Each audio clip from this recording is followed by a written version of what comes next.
En tant que souverain du pays, le roi Charles III est à la tête des forces armées britanniques. Le roi Charles III a conduit la nation à rendre hommage aux morts pour la première fois en tant que souverain. Le monarque, qui au cours des dernières années avait déposé une couronne au nom de la reine Elisabeth II, se tenait aujourd'hui fièrement près du cénotaphe dans le centre de Londres et, alors que Big Ben sonnait à 11 heures, a salué ceux qui ont perdu la vie dans le conflit pour protéger le pays et la République. Le silence de 2 minutes a eu lieu en même temps que l'armistice a été signé entre les Alliés et l'Allemagne en 1918, une décision qui a mis fin à la Première Guerre mondiale. Par une journée émouvante, le roi Charles avait l'air sombre dans l'uniforme de maréchal N et le manteau gris. Après la fin de l'hommage silencieux, il s'est approché des marches du monument pour déposer sa première couronne de coquelicot en tant que souverain. La couronne du roi Charles a rendu hommage à son arrière-grand-père le roi George V, à son grand-père le roi George VI et à sa mère la reine Elisabeth II en incorporant les couleurs de course royale écarlate, violet et or, dans l'arrangement floral. Ces coquelicots étaient montés sur un arrangement de feuilles noires, comme il est de tradition chez le souverain, et comportaient un ruban de couleur. La couronne de la reine Camilla a été déposée au cénotaphe peu après celle de Charles par son assistant écuyer, le capitaine Edward Anderson. Il a également incorporé des couleurs de course dans son hommage floral aux morts, c'est l'hérité de son grand-père.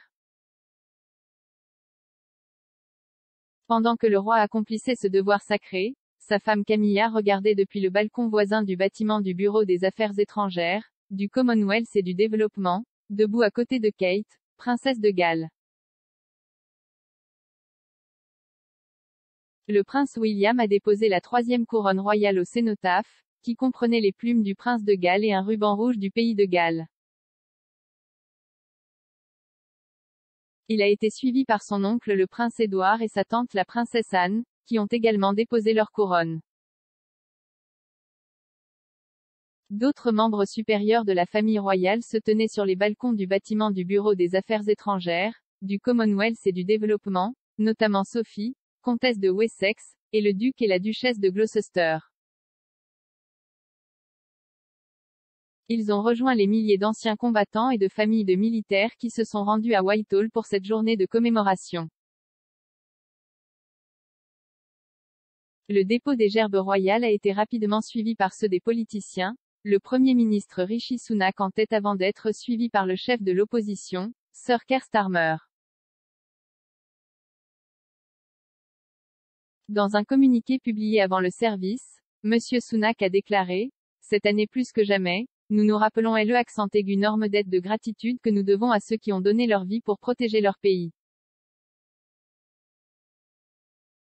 Alors que nous nous taisons ensemble le dimanche du souvenir, nous honorerons la mémoire des hommes et des femmes que nous avons perdus et rendrons hommage aux braves soldats ukrainiens alors qu'ils poursuivent leur combat pour la liberté. » La cérémonie du dimanche du souvenir de cette année avait ajouté de motion car elle avait eu lieu le 40e anniversaire de la guerre des Malouines, avec d'anciens combattants qui ont combattu dans ce conflit défilant devant le cénotaphe. Parmi eux se trouvait le brigadier à la retraite John Mullin, qui a servi comme lieutenant dans le 9e escadron de parachutistes Royal Engineers pendant la guerre contre l'Argentine. Réfléchissant aux sacrifices consentis pendant cette guerre, il a déclaré « Je voulais faire partie d'une commémoration nationale pour commémorer toutes ces personnes qui ont fait ce merveilleux fait d'armes et l'ont mis ensemble, et beaucoup sont décédés dans les années qui ont suivi. Je pense qu'il est important que la nation n'oublie pas les sacrifices. » Le roi a déposé une gerbe pour la première fois au nom de sa mère le dimanche du souvenir en 2017 lorsque, âgée de 91 ans, elle a regardé depuis l'une des balcons à proximité en compagnie de son mari, le prince Philippe, un vétéran de la Seconde Guerre mondiale. La défunte souveraine n'a raté le service national du souvenir que 7 fois au cours de son règne record. En 2021, Son absence était due à des problèmes de mobilité. Au cours des années passées, elle était absente en raison de grossesse ou de voyage à LE accent aigu étranger.